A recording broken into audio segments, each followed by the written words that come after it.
بسم الله الرحمن الرحيم. في محاضرة اليوم سوف نتكلم عن الرواية الإنجليزية. كما قلنا في السابق بأن هناك كانت محاولات لكتابة الرواية الإنجليزية، ولكن لم ترقى إلى ما نعرفه عن الرواية مثل اليوم. كانت هناك محاولات لكتابة شيء رومانسي، كتابة شيء له علاقة بالمغامرات كما أوضحنا في المحاضرة السابقة. So in the first half of the century in England, brought two types of the novel date back to the Elizabethan literature. Sir Philip Sidney, Arcadian, Afra bin Orinoco, or The Royal Slave, 1688. John Bunyan's Pilgrim's Progress، وهو طبعا تقدم الحجاج. رويال سليف، العبد الملكي، اركاديا. كل هذه كانت محاولات لكتابة الرواية، ولكن لم ترقى إلى الشكل الذي نعرفه. The reasons behind the rise of the English novel. ما هي الأسباب التي أدت إلى نهوض الرواية الإنجليزية؟ The rise of the novel coincides with the rise of the middle classes in Western Europe. بروز الرواية تصادف مع بروز الطبقات الوسطى في أوروبا الغربية. So the rise of the novel coincides with the rise of the middle classes in Western Europe. Middle classes, the rise of the middle classes means more education, more work, more employment, people who can afford to buy novels, people who can read and write. Profound social economic changes brought the novel into popular prominence.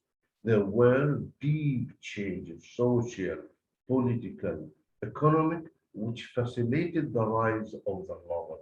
إذا هناك تغييرات اقتصادية واجتماعية عميقة هي التي وضعت الرواية في الصدارة. Brought the novel into popular prominence. Advances in technology printing made written text available to growing population of readers. And we cannot separate novel on the rise of the novel from industrial revolution and from science and from technology, because there were advances in technology which we know they were linked with the industrial revolution. Technology of printing made written text available to a growing population of readers, means we can print thousands and millions of copies, means that we will make novels available to every reader. And in England, made written text available to grow population of readers. إذا هناك تقدم في التكنولوجيا، تكنولوجيا الطباعة، والتي جعلت من الروايات أنها متوفرة لجمهور القراء ولها علاقة وثيقة بالثورة الصناعية. الآلة، اختراع الآلة، التكنولوجيا ساعدت في تسويق وفي نشر الرواية إلى أبعد مدى. So advances in technology of printing made written text available to growing population of readers. Changes in modes of distribution and literacy rates brought books and pamphlets to populations excluded from education, working class men and women of all classes, So there were changes in mode of distribution. We talk about railways, we talk about invention, we talk about science, we talk about more education. When we say literacy rates, ازدياد في معدلات التعليم. Brought books الكتب and pamphlet الرسائل والجرائد to populations إلى الجمهور excluded from education, working class men and women of all classes. في ذلك الوقت الذي كان محروم من التعليم هم الطبقة العاملة والنساء. إذا تغيير في وسائل التوزيع، التغيير في نسب ومعدلات التعليم ونحو الأمية، خلت إنه جعلت الكتب والرسائل كلها موجودة للجمهور العام ما عدا الطبقة العاملة الفقيرة والنساء، هؤلاء كانوا محرومين طبعا من التعليم. Authors became free agents in the literary marketplace. Authors became free agents in the literary marketplace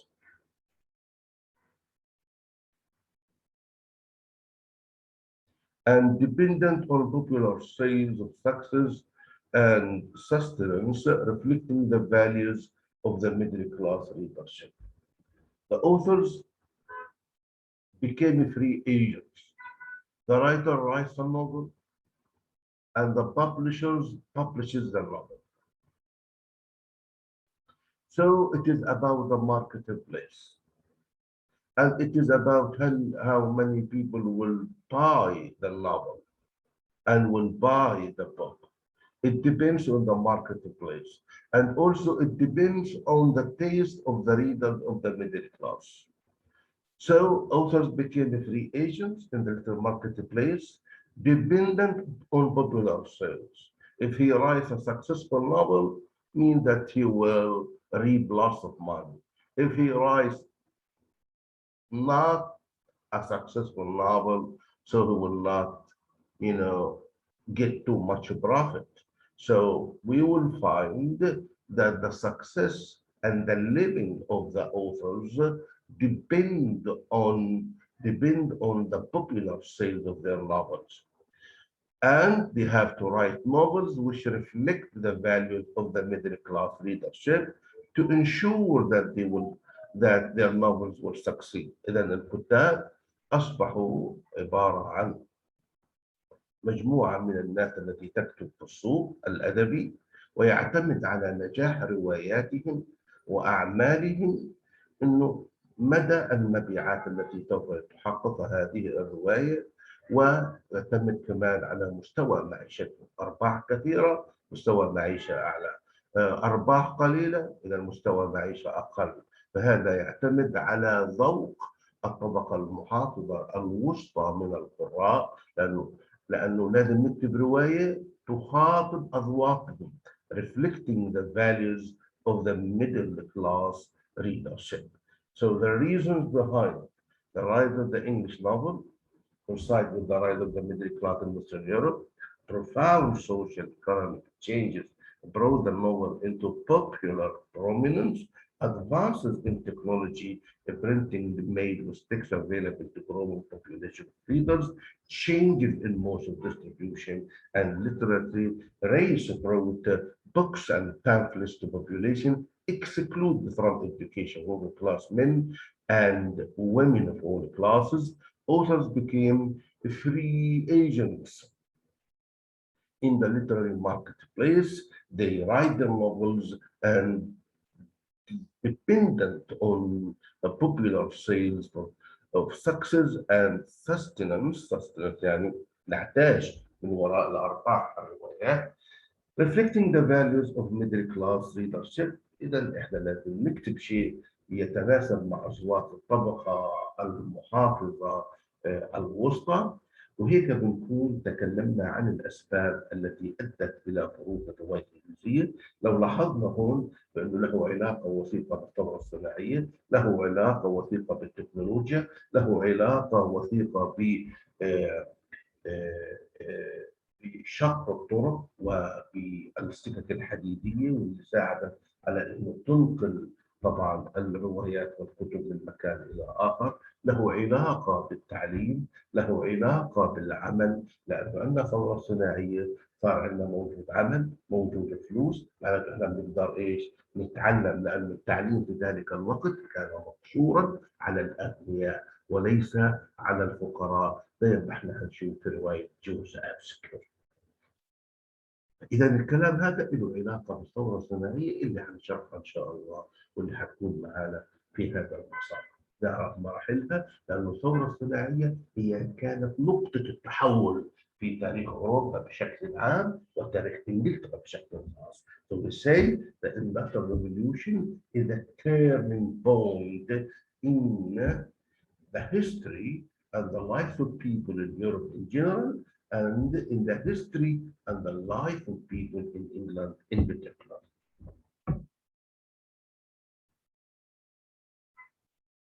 Anti-novel campaign. You will find people who resist the change, who defy the changes everywhere in life. The anti-novel campaign, they attack the new job. بلشوا يهاجموا في هذا النوع الجديد من الأدب وهو الرواية. Identified with the French romance واتهموها بأنها تقليد للرومانسية الفرنسية. Derided it as a sensationalist import وقال هذا مستورد أجنبي جاي من فرنسا ويعني شيء تافه، مستورد تافه. sensationalist يعني بخاطب الأحاسيس والمشاعر، يعني مش شيء جدي. considered antithetical to English values وتم اعتبارها انها ضد القيم الانجليزيه. Why? Because when we talk about the novel, the authors tries to convey messages to the reader. He is in fact criticizing social, political, economic, and moral institutions. He discusses and tackles the problems of the human being in a way that others cannot speak. He expresses the feelings, worries, expectations, and concerns of the people in a way others cannot make it. For that reason, they consider it as a kind of a challenge and a kind of a threat to their English values, to their conservative English values. حارب الرواية لأن الروائي يكتب ما يعجز عنه الآخر. ينتقد المجتمع، ينتقد المؤسسات، يسلط الضوء على هموم الإنسان، على المشاكل اللي بعانيها، مشاكل البلد اقتصادية، اجتماعية، سياسية. فهم ما بدهمش حدا ينتقد. احنا دائما كنا نقول بأن الرواية هي بوابة للقارئ للتعرف على ثقافة الشعوب وهمومه ومشاكله والآخرين. So it is considered as antithetical to English values وهي تعتبر يعني اعتبروها بأنها ضد قيم القيم الإنجليزية. History of the novel. History of the novel, we have the 18th century novel from 1719 up to 1837. We have the Victorian novel from 1837 up to 1901. We have the modern novel from 1901 up to 1950. And we have the postmodern novel from 1950 till now. تاريخ الرواية أول شيء رواية القرن الثامن عشر. بدنا نهتم جدا في التواريخ لأن التواريخ هامة وهي تسجل فترات تاريخية حاسمة. فالتواريخ لازم نعرفها بدقة ونحفظها بدقة، والخاصة الأساسية العصور، تاريخ كتابة الروايات، تاريخ بداية مثلا الرواية الإنجليزية 18 19 الحديثة. هذه مهمة جدا. So when we say the 18th century novel from 1719 up to 1837. The Victorian novel الرواية الفكتورية from 1837 up to 1901. The modern novel الرواية الحديثة بداية القرن العشرين from 1901 up to 1950. Postmodern novel from 1950 till now. فهذا هو تاريخ الرواية. وإحنا حكينا في المحاضرات السابقة it is relatively young. عمرها قصير.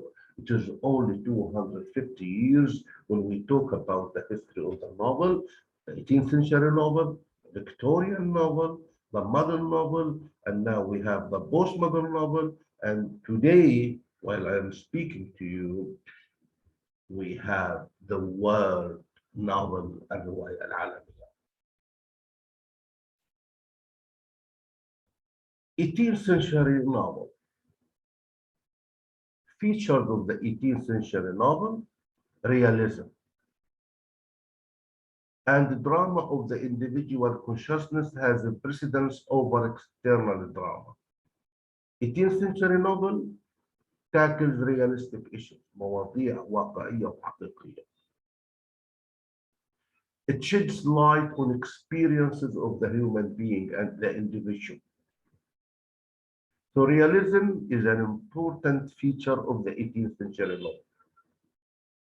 Focuses on the individual consciousness rather than what is external. Focuses on the experience of the individual. تركز على تجربة الفرد. as a subject matter كموضوع.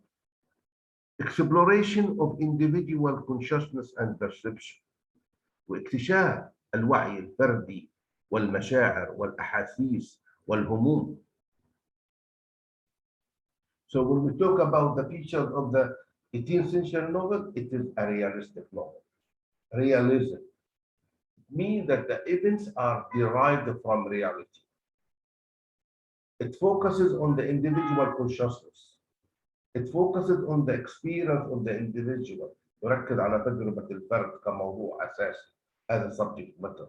It explores the individual consciousness and perception. وتحاول أن تكتشف الوعي الفردي، هموم الإنسان، مشاكله، تجاربه، مغامراته. So it starts with the individual. لها تبدأ مع الفرد. Subject matter. Themes, ideas, significant choice in subject matter. They choose their topics carefully. Appearance of a probability in character setting and events. You will find a probable events which take place during the action of the novel. When we talk about the plot, al-habka, it is about a logical cause and effect sequencing. سبب ومسبب ونتيجة. سبب ونتيجة. Cause and effect. شيء منطقي. ترتيب منطقي. سبب ونتيجة للأحداث. So when we talk about the plot of the 18th century, it is about logical, شيء منطقي, cause, سبب, and effect, نتيجة, in sequencing في ترتيب الأحداث. Solidity of detail. You will find that there are lots of details in the 18th century novel. In order to achieve the reader's willing suspension of disbelief. لإثارة التشويق عند القارئ. To raise the level of suspension and disbelief. Takes the reader into remote islands, distant places, different cultures, different experiences. So there are lots of details in the 18th century novel, as we will notice in Daniel Defoe's Proportion Crusoe, the first English novel. وهذا هتلاحظ انه في كثير من التفاصيل في الروايه الانجليزيه في القرن الثامن عشر في بدايتها. مغامرات واحداث، ولكن معظمها احداث مترابطه نابعه من سبب ونتيجه مرتبه بشكل منظم، ولكن تتعرف على شخصيات كثيره واماكن كثيره واحداث كثيره. For that reason, the 18th century novel is called a novel of adventure, or sometimes it is called a picaresque novel. A picaresque novel where the hero faces many challenges and adventures. Focus on middle class protagonist. The hero, the main character of the 18th century novel, comes from the middle class. Comes from the middle class in order to satisfy the taste of the middle class leadership. لما القراء كلهم أكبر من الطبقة الوسطى وشوفوا البطل واحد منهم وبتكلم عنهم وعن مشاعرهم وعن أحلامهم وعن أحاسيسهم، فبيحبوا الرواية فبيقبلوا على شرايها. So the subject matter, significant choices in subject matter، وهي اختيارات هامة في الموضوع. Appearance of a probability in character setting and event. Logical cause and effect sequences. Solidity of detail in order to achieve the reader's willing suspension of disbelief. Focus on middle class protagonist. احنا شرحناها في البداية في Elements of Fiction. Protagonist هو الشخصية الأساسية main character. Campaign outcome. Selective legitimation of novels that display non-romantic features. The novel as a genre developed and was valued according to these features. Authors became free agents in the literary marketplace, dependent on popular sale for success and sustenance, reflecting the values of the middle class leadership. So when we talk about the result of the campaign, we say campaign outcome. When we talk about the result of the campaign, we have here selective legitimation of novels that display non-romantic features. A novel started to carve prominence. The novel as a genre developed and was valued according to this feature. People start liking the novel. They need to read more novels, and slowly and gradually we will have more readership from the middle class people. We have more people who want to get educated in order to read the novel. إذا نتيجة هذه الحملة الرواية بالرغم من المعارضة وبالرغم من التحدي والانتقادات لها، ولكن وضعت قدمها على المسرح الإنجليزي، وضعت قدمها على الساحة الإنجليزية، أصبحت مشهورة، بلشت تتطور، أصبح الكتاب يتكلموا في مواضيع مختلفة. البداية كانت بداية دينية، لو لاحظنا كل المواضيع مواضيع تتكلم عن قيم الطبقة الوسطى في إنجلترا، عن الدين، عن الأخلاق، عن كذا، زي ما هنلاحظ في دانيال ديفور جونسون بروزو وسامور تشارلسون باميلا. تكلم عن كمان قوة بريطانيا، الثورة الصناعية وعلاقتها بالحملات الاستعمارية والتي بدأت في القرن السادس عشر.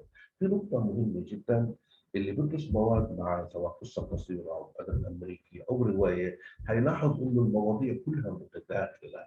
لا يمكن فصل الثورة الصناعية عن التغيرات الموسيقية، لا يمكن فصل الثورة الصناعية عن الأدب، لا يمكن فصل المعرفة عن القوة.